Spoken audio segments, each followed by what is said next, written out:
আসসালামু আলাইকুম। এই তো আজকের দুপুরের জন্য রান্নাবো পালং শাক।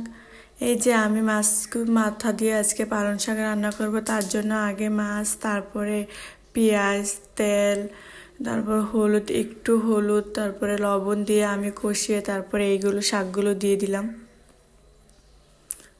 এই তো শাকগুলো দেওয়ার পরে আমি একটু লাড়িয়ে তারপরে ঢাকনা দিয়ে ঢেকে দিব, কারণ পালং শাক কিন্তু মাছ দিয়ে রান্না করলে অনেক মজা হয়। তারপরে এই যে অন্য চুলায় আমি ভাত বসে, তারপরে এই যে আমি আবার কেটে নিলাম, কারণ আজকে রান্না করব ব্রয়লার মুরগি। তার জন্য এই যে আলু ছুলিয়ে নিলাম, সব কিছু আগে রেডি করে তারপরে ওই তরকারিটা রান্না বসাই দিব।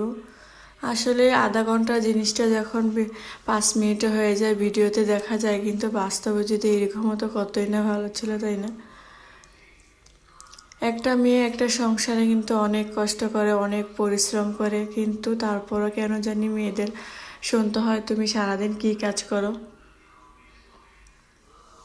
আসলে মেয়েদের জীবনটা না আসলে অনেক কষ্টের। তারপরও মেয়েরা অনেক, কারণ সন্তান হয়ে গেলে মেয়েদের আর কোনো কষ্টই থাকে না। যতই কষ্ট হোক না কেন সন্তানের মুখ দিকে তাকিয়ে সব কিছু সহ্য করে। এই তো আমি কোরিয়ার মধ্যে পেঁয়াজ, ঠেঙ্গা, দারচিনি সব কিছু দিয়ে তারপরে ভেজে এই যে মুরগিগুলো দিয়ে দিলাম। দিয়ে আমি এখন একটু কষিয়ে নিব। কষিয়ে তারপরে এই যে ঢাকনা দিয়ে ঢেকে দিলাম। তারপরে অনেকক্ষণ আমি কষাবো। কষিয়ে তারপরে এই যে দিয়ে দিলাম আলু, কারণ মুরগিতে আলু না দিলে ভালোই লাগে না। এই যে আলুগুলো দিয়ে তারপর আরেকটু আমি কষিয়ে তারপরে আমি এই যে ঝোল দিয়ে দিব। এই তো ঝোল দেওয়া প্রায় শেষ। এখন আমি গরম মশলা দিয়ে তারপরে ব্লগ আসলে তারপরে আমি তুলে নিব।